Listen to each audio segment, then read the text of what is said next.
in eternal peace. Kama medo dhi nyime nyakora mogi pondwan mane motende kod nyasi mar goriti ne mosenindo jamadara Francis Ogola. Jatend piny Kenya William Ruto ne otelo ne jotelo mag sirikali kuyo kanyakla gi familia mar jatend jolweny jamadara Francis Ogola e kinde ik mare manotimore Alego Usonga e kaunti ma Siaya. Ruto opoyo mosenindo Ogola kaka jago mane ni kod lek maber ne migawo mar jolweny kendo mano osenyiso nyalo mare mar tero migawo no e rang'iny mamalo. Jalop jatend piny Rigathi Gachagua, jotend migepe Musalia Mudavadi kod spika mar od bura mamalo Moses Wetangula kod jatend migawo mar jolweny Aden Duale gin moko kuom jotelo manoteno Ruto e ikno. Singo mar sirikal en neno ni lek mag Ogola chopo kare kendo neno ni arita mar Kenya ok obedo kod ng'ikruok. We'll have is for His Excellency the Deputy President, followed by that of the Speaker of the National Assembly.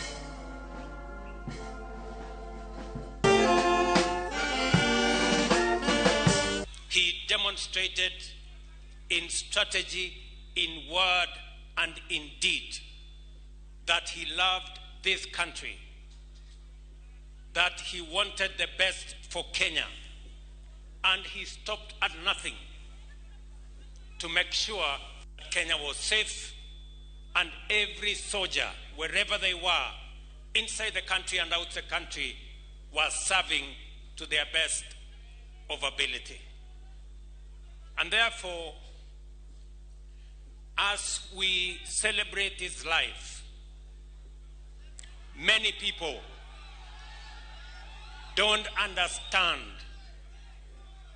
the loss that we have incurred as a country. When I got the news that there was a plane crash, it was a very heavy moment for us. And all of us are privileged to have served with him under you. We have come here to condole with the family and the people of this great county of Siaya, and to say thank you to the family and the people of Siaya for giving us a great son to serve with us. The accolades that we have received as they convey condolences from all over the world is testimony to the integrity and professionalism of our defense forces.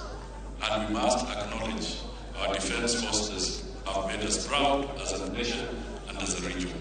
God bless you all. May Ogola's soul rest in eternal peace.